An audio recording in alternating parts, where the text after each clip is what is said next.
बेटा आज हम लोग देखेंगे फिर से केमिकल रिएक्शंस ऑफ ईथर। बहुत अच्छा टॉपिक है। Year oxidation. CH3 CH2 O C2H5 ethoxy ethane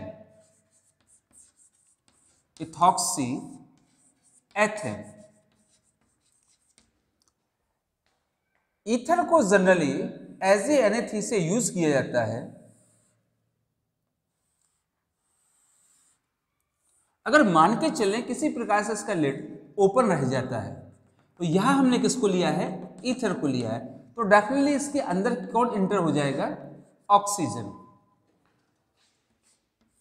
O2 in the presence of sunlight. आप सोच रहे होंगे हमने ऐसा क्यों लिखा, क्योंकि जो इथॉक्सी ऑक्सीजन से कार्बन अटैच है उससे लगे हुए इस हाइड्रोजन का ही ऑक्सीडेशन होता है। CH3 CH2 ये जो था O and H O C2H5 यानी इथॉक्सिक ऑक्सीजन से ये कार्बन अटैच है। इस कार्बन से जो हाइड्रोजन है, इस हाइड्रोजन में ही कौन सी लिंकेज जनरेट हुई है, पर ऑक्साइड लिंकेज। अब इसका नाम क्या होगा, इथॉक्सी इथाइल हाइड्रोजन पेरोक्साइड।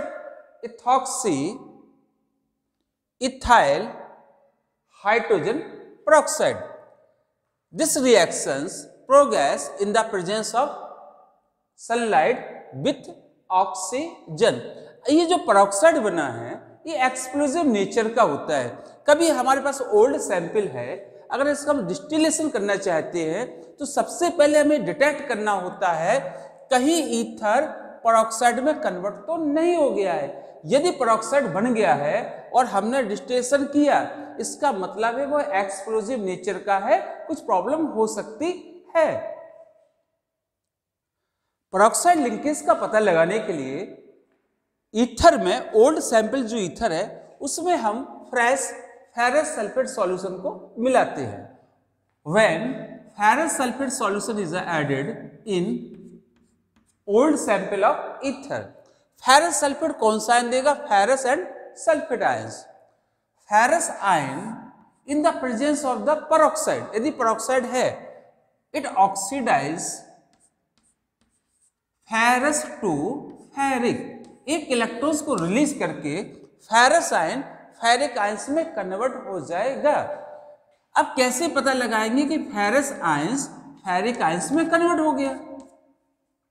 अगर हम इसे पोटेशियम सल्फोसाइनेट को मिलाते हैं, वह किसके साथ कॉम्बिनेशन नहीं करता है, फेरस के साथ कॉम्बिनेशन नहीं करता है। यदि ओल्ड सैंपल ईथर में पेरोक्साइड था तो फेरस को वो किस में ऑक्सीडाइज कर देगा, थोड़ा सा अमाउंट मिलाएंगे ना, ferrous oxidize in ferric ions. When ferrous oxidize in ferric ions, then after that we added is a potassium sulphocyanate. When potassium sulphocyanate is added, ये कौन कौन से आयन देगा, अरे भाई कौन सा आयन देगा, थायोसाइनेट आयंस देगा। पोटेशियम थायोसाइनेट और पोटेशियम सल्फोसाइनेट, तो ये कौन सा आयन देगा, सल्फोसाइनेट आयंस देगा। Potassium sulfosinate react with ferric ions and form is a FeSCN3 ferric sulfosinate compound. It appear in a red violet color. यदि ऐसा हो जाए इसका मतलब है ईथर में पेरोक्साइड है। कैसे पता लगाया ईथर में पेरोक्साइड है ओल्ड सैंपल में, first is added fresh ferrous sulphate solution small amount, ferrous ion oxidize in ferric ions. When ferrous oxidized in a ferric ions. After that, we added a small drop of the potassium sulfocyanate. When potassium sulfocyanate is added, it combined with ferric ions and forms a ferric sulfocyanate compound. It appear in red violet color. इसका means है इसमें peroxide linkage थी। अब कैसे हम ethoxy ethyl hydrogen peroxide को di ethyl ether में convert करेंगे? अरे भाई अब पता चल गया, तो क्या करेंगे, हम उसमें फेरस सल्फेट को मिला देंगे। फेरस सल्फेट किसमें कन्वर्ट हो जाएगा? फेरिक आयंस में। फेरस सल्फेट किसमें कन्वर्ट होगा बेटा? फेरिक आयंस में। और इसको वाटर से हम वाश कर लेंगे, या उसको रिमूव करने के लिए किसको? पेरोक्साइड लिंकेज को। किसको मिलाते हैं हम लोग? पोटेशियम आयोडाइड को। जो आपका आयोडाइड आयंस है वह किसमें कन्वर्ट होगा? आयोडीन में। और आयोडीन को कैसे अलग करेंगे? सोडियम थायोसल्फेट से। इसका मीन से पहले हम डिटेक्ट करते हैं इसमें पेरोक्साइड लिंकेज है कि नहीं है। इसके बाद उसको कैसे हम रिमूव करते हैं पेरोक्साइड लिंकेज को? उसमें फेरस सल्फेट मिलाते जाते हैं, वह फेरिक में कन्वर्ट हो जाता है। तो ethoxy ethyl hydrogen peroxide di ethyl ether में कन्वर्ट होता है। या हम उसमें क्या मिलाते हैं? Potassium iodide. तो आयोडाइड किस में कन्वर्ट होगा? आयोडीन मॉलिक्यूल्स में। आयोडीन मॉलिक्यूल्स को हम कैसे रिमूव करेंगे? सोडियम थायोसल्फेट से रिमूव कर देंगे। नेक्स्ट क्या मीन्स निकला? इसका मीन्स निकला कि हम पूरा का जो आपका पेरोक्साइड लिंकेज था उसको हम रिमूव कर देंगे। अब हमारा ओल्ड सैंपल डिस्टिलेशन के लिए तैयार हो गया है। Reaction with cold and concentrated acid, diethyl ether, oxygen have 2 lone pair of electron. It react with cold and concentrated hydrochloric acid. C2H5 C2H5O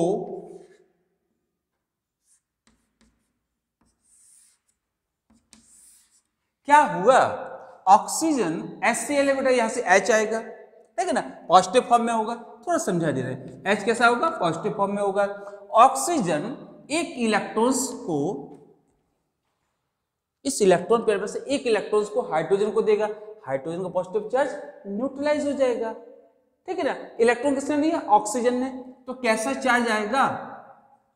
positive charge आएगा। किसमें कन्वर्ट हो गया?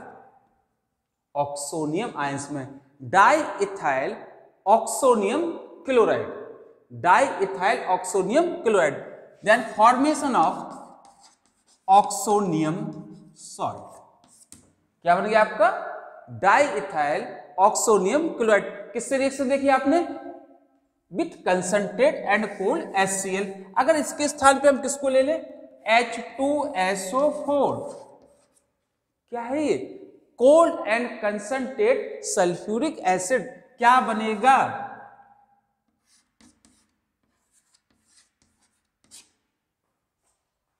Di ethyl oxonium hydrogen sulphate. अगर हम किसको ले लें? Nitric acid को, तो क्या बनेगा?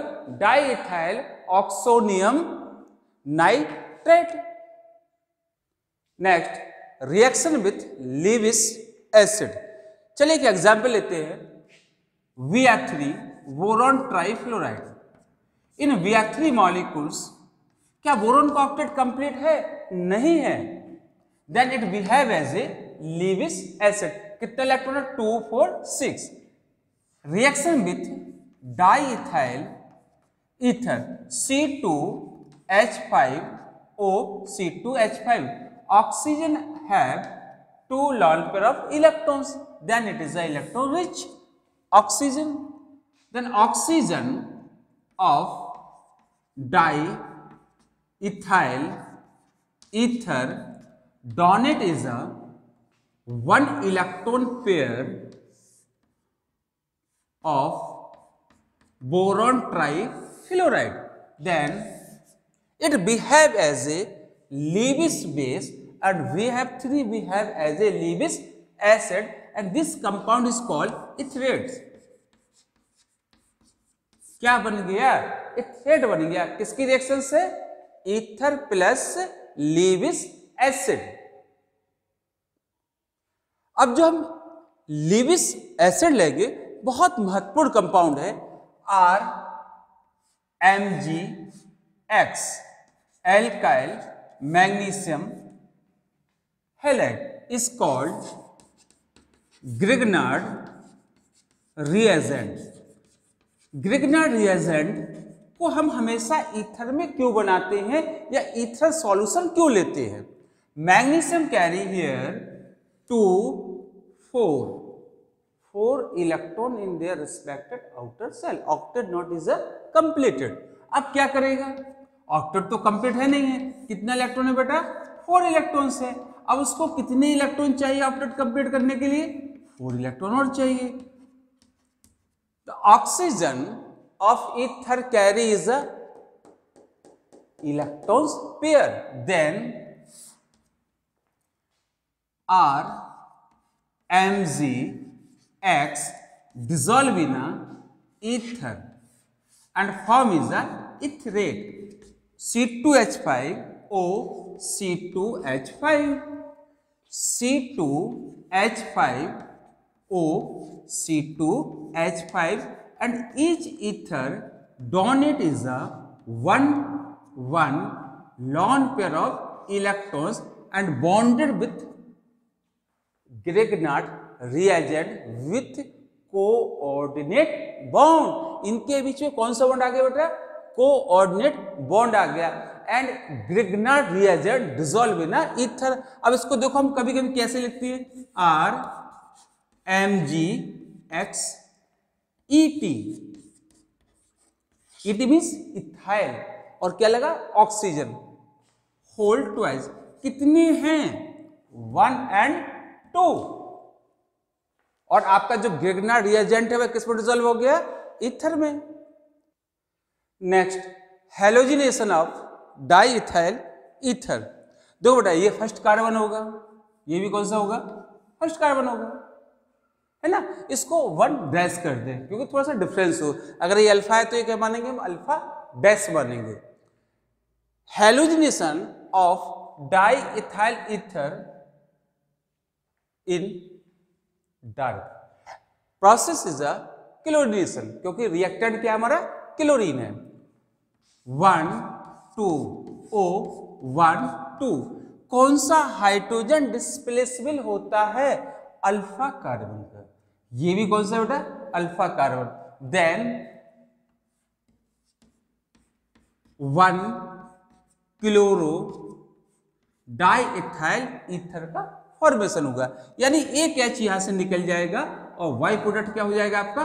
HCl। The reaction is again is a progress. अब ये दूसरा अल्फा कार्बन है, उससे भी एक HCl से डिस्प्लेस हो जाएगा और Y प्रोडक्ट क्या होगा आपका? HCl। The name of this 1,1 dash die chloro di ethyl ether. कौन सा हाइड्रोजन डिस्प्लेसबल है? अल्फा कार्बन से। और प्रोडक्ट क्या है? 1,1 die chloro di ethyl ether. This reactions progress in a dark. If halogenation process progress in the presence of sunlight, what will happen? All hydrogen of ether displace Y chlorine atom and Y product is 10 HCl, means all hydrogen of diethyl ether displace are replaced by the Cl and product is a per chloro diethyl ether. क्या नाम बेटा इसका? पर chloro diethyl ether. All hydrogen of ether diethyl ether substituted by the or replaced by the Cl and product is called पर chloro di ethyl ether. देखो कितना अंतर है, हम लोग डार्क में किया था, in the absence of the sunlight product किया था 1,1 die chloro ether, but in the presence of the sunlight all hydrogen of diethyl ether is replaced by Cl and product is a perchlorodiethyl ether. Next, reaction with dilute H2SO4. When diethyl ether react with dilute H2SO4, the product is 2 molecules of ethanol. देखिए वहां जब आपने concentrated code लिया था तो क्या बना था, ऑक्सोनियम हाइड्रोजन सल्फेट बनाता है। यहां पर क्या बनेगा, 2 molecules of diethyl alcohol or ethanol. Reaction with phosphorus pentachloride, देखिए बेटा क्या बनेगा, C2H5Cl, 2 molecules of ethyl chloride and phosphorus oxychloride. Diethyl ether react with phosphorus pentachloride. The product here 2 molecules of ethyl chloride and also phosphorus oxychloride. Reaction with halo acid or hydroiodic acid, range of temperature 373 Kelvin. When dimethyl ether react with HI, the product is 1 methyl iodide, second is a methyl alcohol. Second example, when diethyl ether react with HI, range of temperature 373 Kelvin, the product is, first is a ethyl iodide, second is a ethyl alcohol. If HI is a axis, what will happen? Ethyl alcohol C2H5OH react with HI. ये reactions कब होगी? अरे भाई जब होगी जब आपका hydroiodic acid कैसा है, एक्सिस है। The reactions again is a progress and formation is ethyl iodide and water. बेटे सबसे महत्वपूर्ण रिएक्शंस है किसकी, ईथर एंड हैलो एसिड की। इस रिएक्शंस को पूरा आपको स्टडी करना है तो आप नेक्स्ट लेक्चर में जाइए और वहां जाके हमारे चैनल पर टाइप कीजिए reactions of chemical reactions of ether with HI। पूरे एग्जाम्पल, संपूर्ण जो आपके एग्जाम्पल हैं सब आपको मिल जाएंगे। ओके, थैंक यू, धन्यवाद।